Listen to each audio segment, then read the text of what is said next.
The air inside the bustling terminal was thick with a mixture of jet fuel and anticipation. Passengers hurried past Sarah Foster, dragging suitcases behind them, their faces lit with excitement, exhaustion, or stress.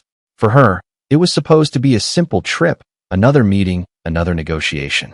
She pulled her sleek carry-on suitcase, its polished leather gleaming under the fluorescent lights, and adjusted her scarf. Her outfit, a tailored navy business suit and pearl earrings, spoke volumes about her success. Approaching the first-class check-in counter, Sarah couldn't help but notice the subtle glances she often received in places like this.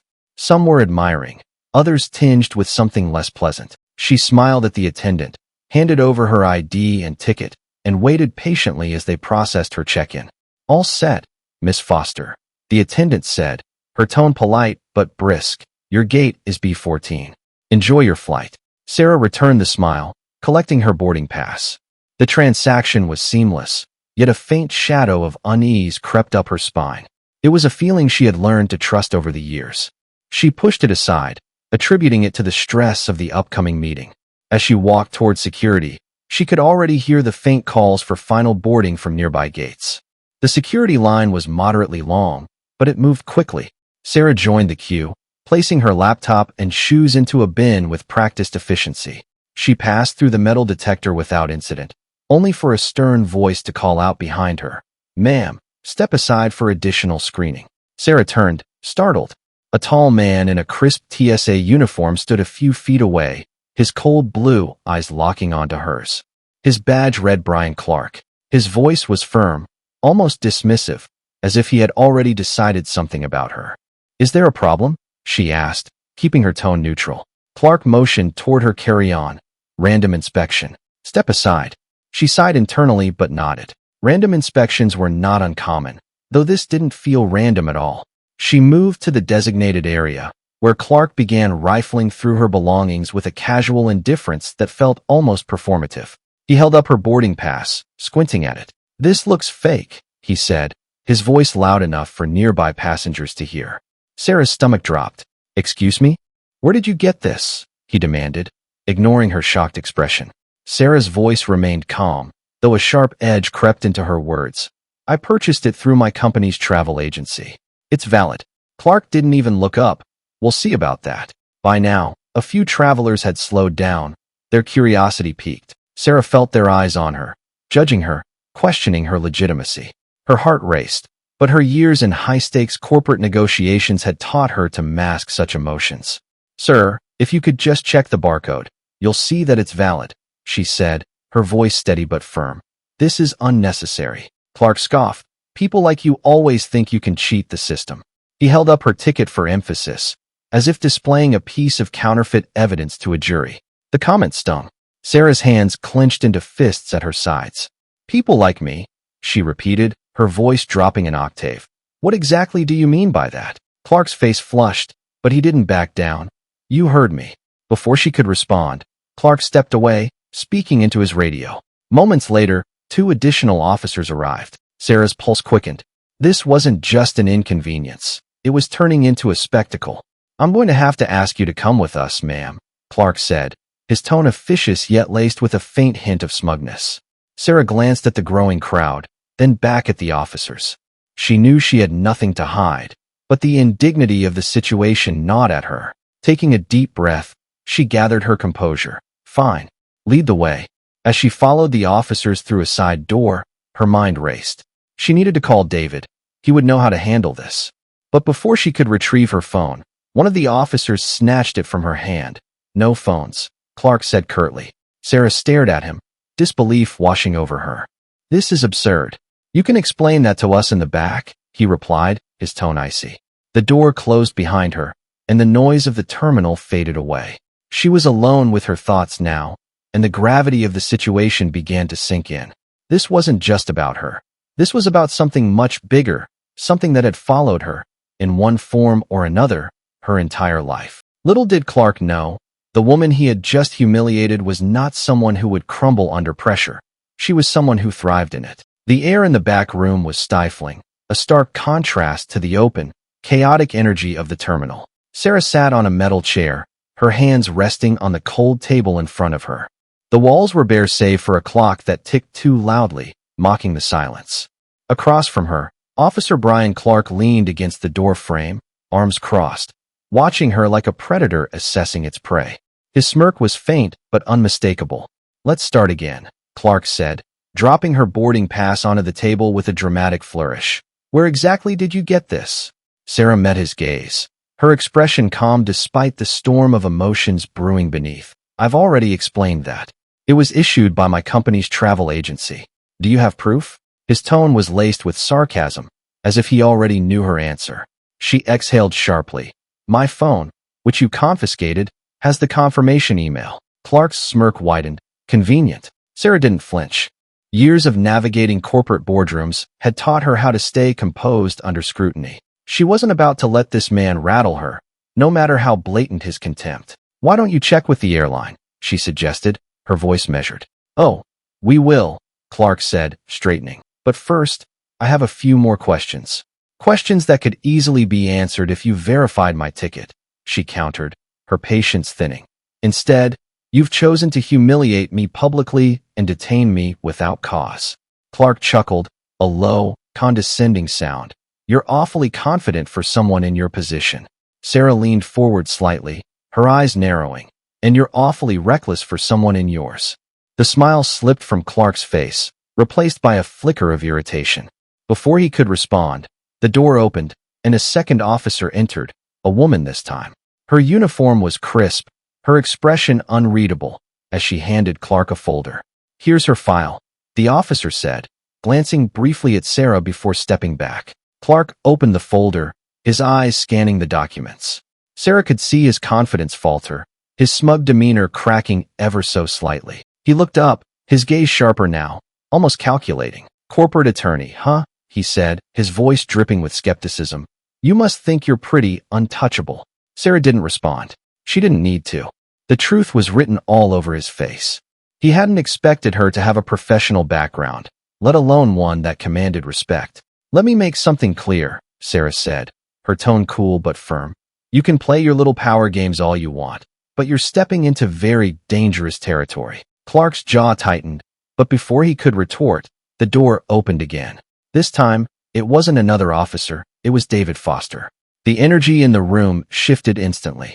David was tall, commanding, his presence almost magnetic. Dressed in a tailored suit, he looked like someone who belonged in a boardroom rather than an airport security office.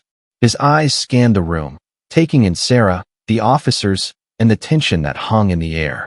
"David," Sarah said, relief washing over her. "Are you all right?" he asked, his voice low but steady. She nodded, for now. David turned to Clark, his expression unreadable. "Officer Clark, is it?" Clark straightened, the confidence he displayed earlier returning in a weak attempt to assert authority. "And you are?" David reached into his jacket pocket and pulled out a sleek black wallet. He flipped it open, revealing a badge that made Clark's face pale. "David Foster, chairman of the board of this airline." The room fell silent. The second officer shifted uncomfortably, glancing between Clark and David. Sarah crossed her arms, watching as the color drained from Clark's face. David's voice was calm, almost too calm.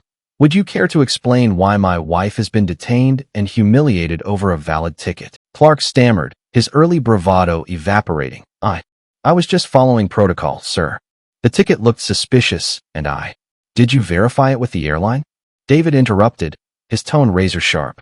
"Well, not yet, but..." David held up a hand, silencing him. "Not yet. So, you made the decision to detain her without even confirming the validity of her ticket?" Clark opened his mouth to speak, but no words came out. Sarah watched him squirm, a small part of her savoring the sight. She'd dealt with men like Clark before, bullies who hid behind their positions of power, never expecting to be called out. "This isn't just incompetence," David continued, his voice rising slightly. "This is harassment. It's unprofessional, unethical, and frankly, it's unacceptable." Clark's shoulders sagged, his earlier confidence completely shattered. The second officer looked as though she wanted to disappear. David stepped closer, his eyes locked on Clark. "I want a full report on this incident by the end of the day, including an explanation as to why standard verification procedures were ignored. And rest assured, this will not go unnoticed." Clark nodded mutely, his face a mixture of fear and humiliation. David turned to Sarah, his expression softening. "Let's get you out of here." As they left the room, Sarah could feel the weight lifting off her shoulders. But the incident wasn't over, not by a long shot. She knew David well enough to know that he wasn't just going to let this slide. "We'll deal with this," he said quietly as they walked toward the terminal. "But first, let's make sure you don't miss your flight." Sarah smiled faintly, grateful for his unwavering support. But deep down, she couldn't shake the feeling that this was only the beginning. Clark's actions had revealed more than just personal bias. They hinted at a deeper problem, one that she couldn't ignore. Sarah sat in the quiet comfort of the airline's VIP lounge, a steaming cup of chamomile tea in front of her. The gentle hum of conversation and the soft clinking of glasses provided a stark contrast to the chaos she'd just endured. Yet, her mind refused to settle. Every detail of the incident replayed in her head, not just as a personal affront, but as a glaring symptom of a systemic issue she had seen too many times before. David sat beside her, his presence a steadying force. His jaw was tight, the only outward sign of his frustration. He rarely let emotions cloud his judgment, a trait that had served him well in the cutthroat world of corporate aviation. But today, even he seemed rattled. "They need to be held accountable, Dave," Sarah said, breaking the silence. Her voice was calm but resolute, each word carrying the weight of her conviction. "This wasn't just about me. It's about every person who's been made to feel like they don't belong." David nodded slowly, his eyes narrowing as he stared into the distance. "You're right, and we will. But we need to handle this carefully. A public misstep could undermine everything we've worked for." Sarah appreciated his pragmatism, but her patience was wearing thin. "Carefully doesn't mean quietly," she replied. "This can't be swept under the rug." David reached for her hand, his grip firm yet reassuring. "It won't be. Trust me." An hour later, Sarah found herself in a private conference room deep within the airport. The room was stark, with white walls and a single mahogany table surrounded by leather chairs. David had called an emergency meeting with the airline's senior management, and Sarah insisted on being there. The room filled quickly. Executives shuffled in, their expressions ranging from concern to defensive. Among them was Peter Brown, the airport's director of security. He was a tall man with a graying beard, his eyes sharp and calculating. Sarah recognized his type immediately, someone more concerned with optics than justice. David began, his voice steady but commanding. "Thank you all for coming on such short notice. As you may have heard, my wife, Sarah, was subjected to an egregious incident of racial profiling by one of our security officers today." Murmurs rippled through the room. Brown shifted in his seat, his brow furrowing. "Mr. Foster, I assure you, our staff are trained to." David cut him off with a raised hand. "Spare me the rehearsed assurances, Peter. This wasn't a matter of training. This was a deliberate act of harassment." Sarah watched as Brown's face reddened, his composure faltering. "With all due respect," Brown began, "we take these matters very seriously, but random screenings are a necessary part of security protocol." "This wasn't random," Sarah interjected, her voice sharp. "Your officer Brian Clark targeted me because of my appearance. He didn't even attempt to verify my ticket before escalating the situation. That's not protocol, it's prejudice." The room fell silent. Sarah's words hung heavy in the air, a truth too glaring to ignore. Brown hesitated, then spoke carefully. "We will, of course, conduct a thorough investigation." "You'll do more than that," David interrupted, his tone icy. "Effective immediately, Officer Clark is suspended pending further review. And I want an external audit of your department's practices, starting today." Sarah watched the room's reaction closely. Some nodded in agreement, while others exchanged uneasy glances. Brown's jaw tightened, but he didn't argue. As the meeting adjourned, Sarah and David stayed behind to review the preliminary report on Clark. What they uncovered left them both stunned.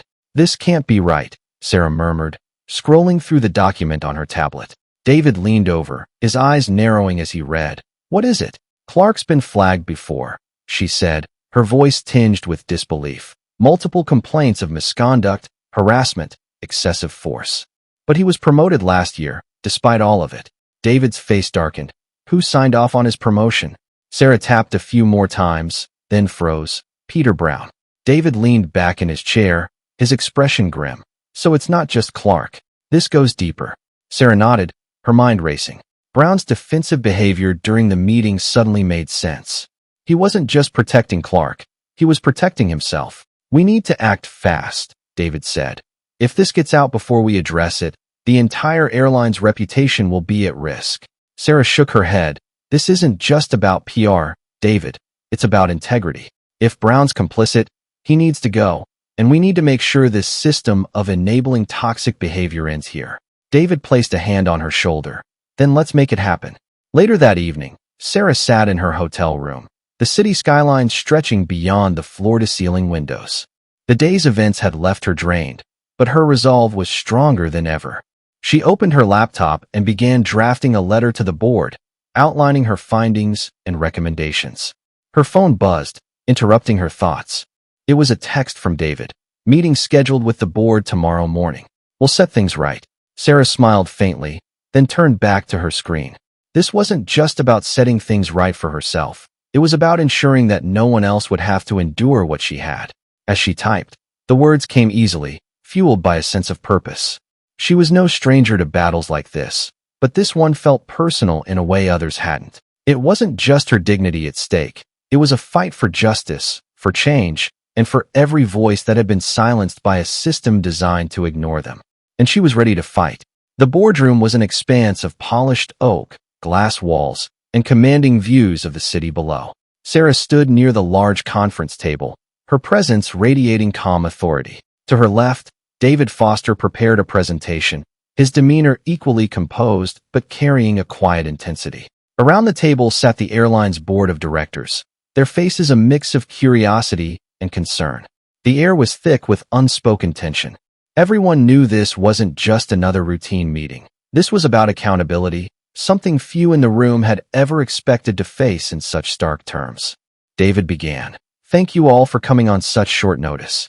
I wish today's meeting could be under different circumstances, but an incident occurred yesterday involving my wife, Sarah, that we cannot ignore.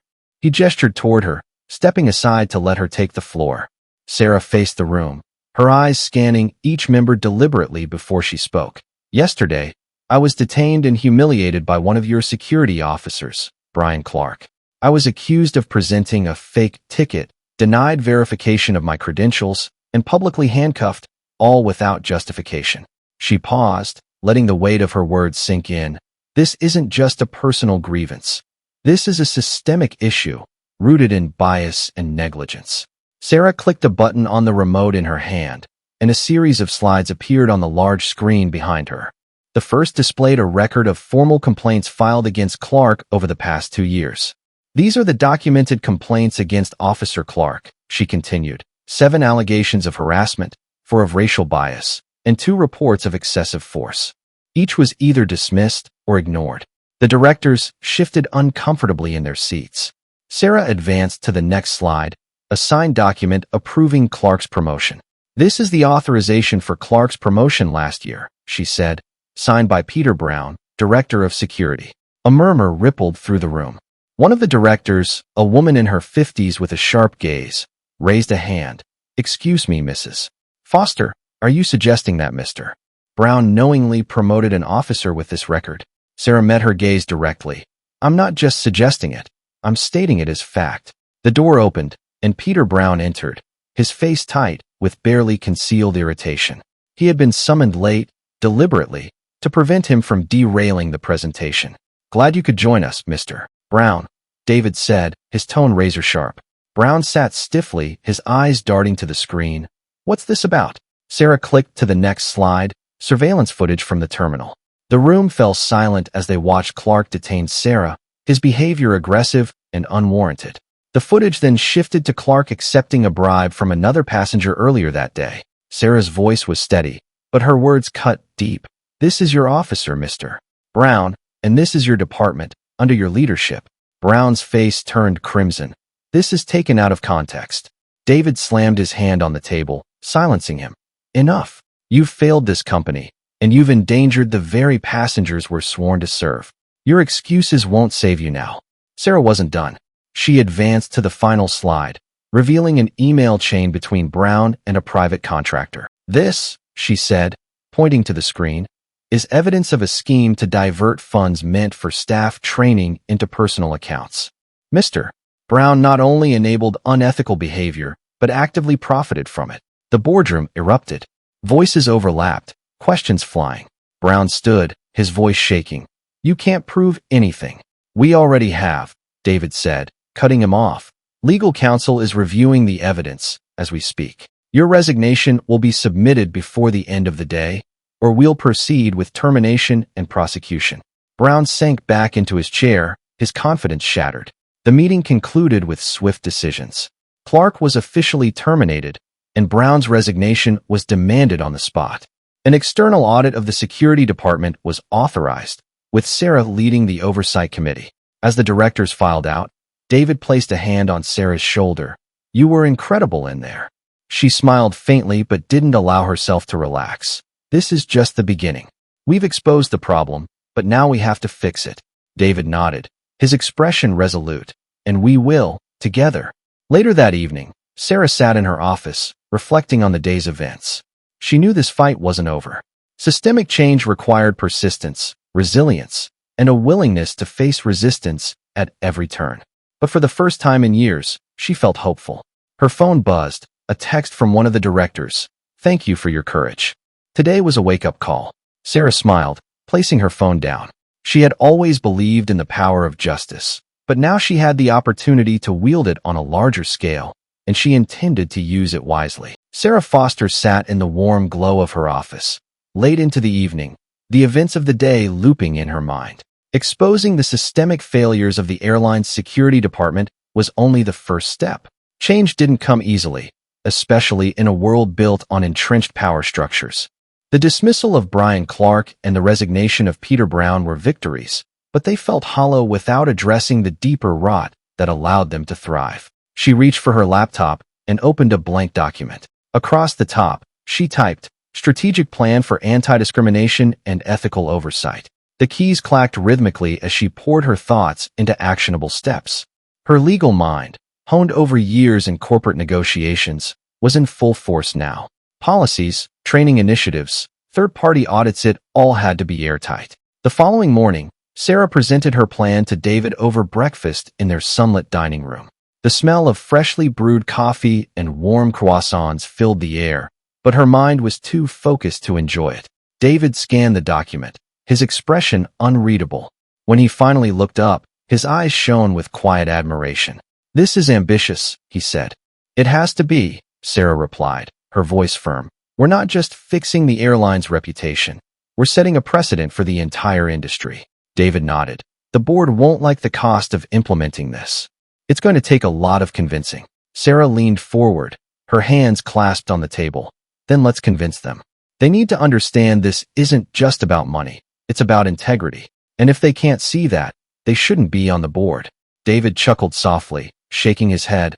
"I don't know what I'd do without you." She smiled faintly. "You'd figure it out, but luckily, you don't have to."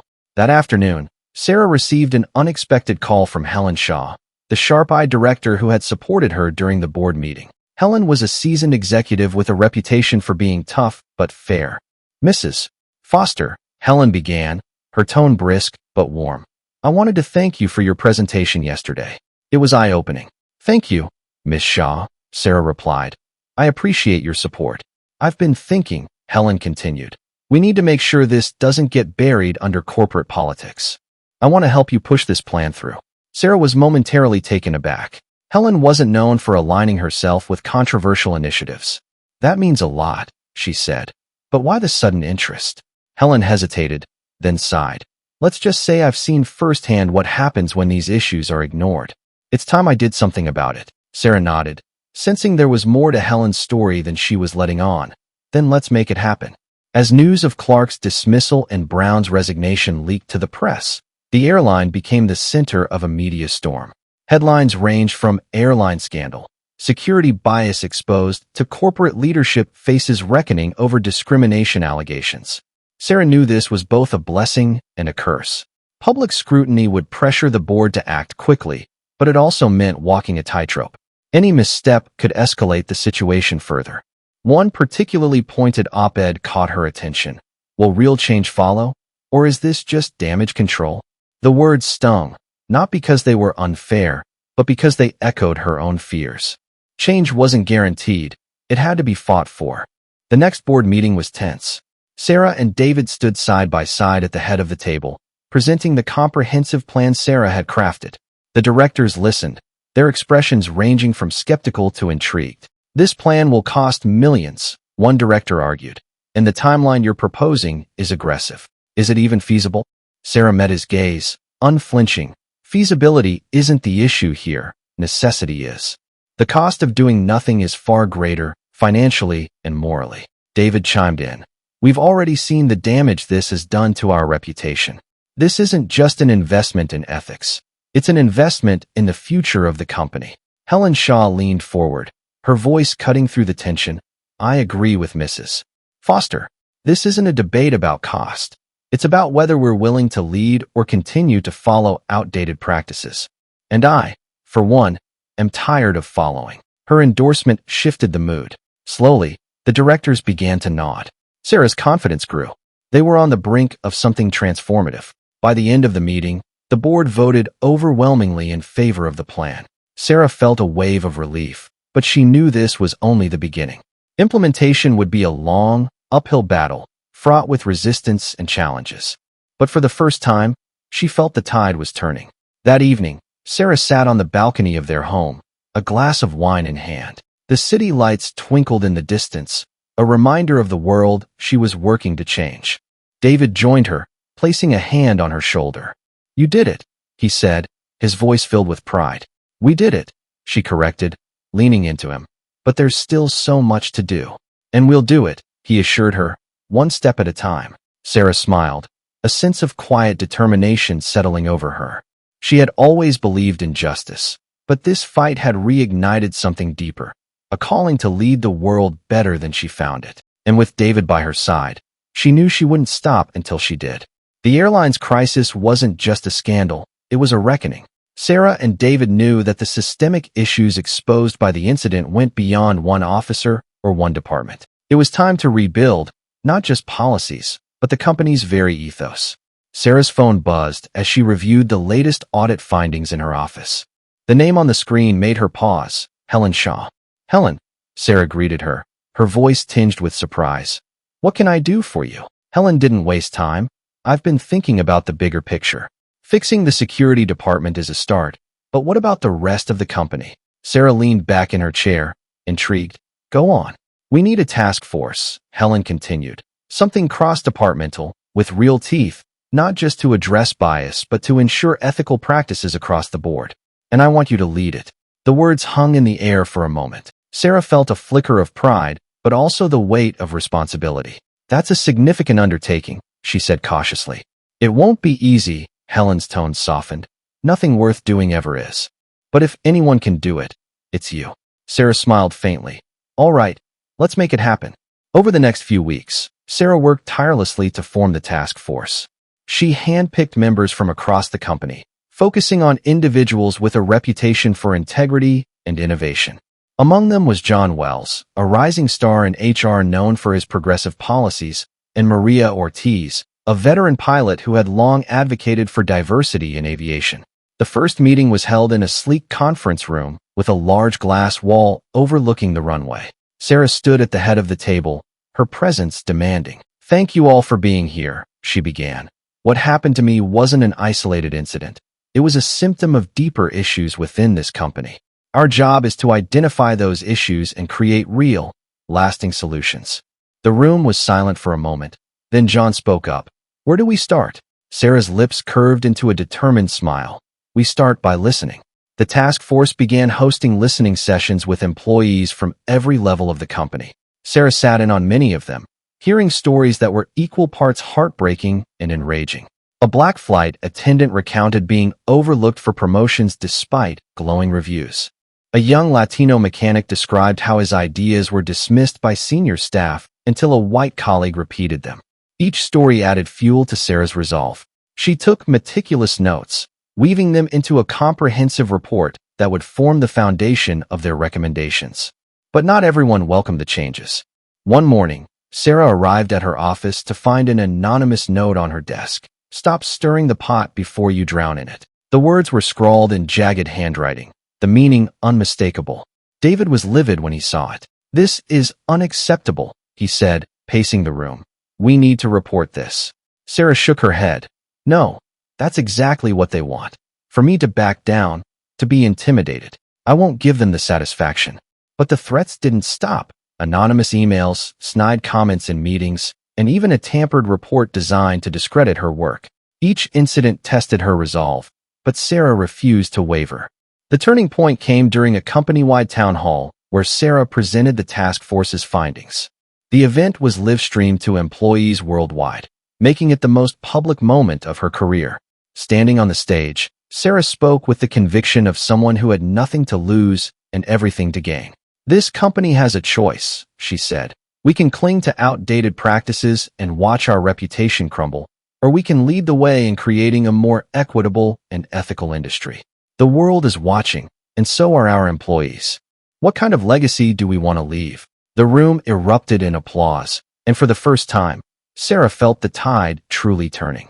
Meanwhile, the investigation into Peter Brown and Brian Clark uncovered more than expected. Brown's embezzlement scheme had siphoned millions from training programs, while Clark's misconduct extended to falsifying reports and intimidating witnesses. Both men were not only fired but also faced criminal charges. Sarah watched as news outlets picked up the story, their headlines a mix of justice served and corporate reckoning. It wasn't just about punishing individuals, it was about setting an example. Months later, the airline unveiled its new policies, which included mandatory bias training, revamped promotion criteria, and an anonymous reporting system for unethical behavior. Sarah stood beside David at the launch event, her heart swelling with pride. "This is only the beginning," she said quietly to him, "but it feels like the start of something real." David smiled, squeezing her hand. "That's because it is." Late one evening, Sarah returned to the airport where it all began. She walked past the security checkpoint, now staffed by officers who had undergone rigorous retraining. Some recognized her and nodded respectfully. She paused for a moment, taking in the bustling terminal, the chatter of travelers, the hum of 100 stories unfolding at once. This was what she had fought for, not just justice for herself, but for everyone who had been silenced, overlooked, or mistreated. As she boarded her flight, a sense of peace washed over her. The fight wasn't over, but she had already won the most important battle, proving that change was possible. And for Sarah Foster, that was only the beginning.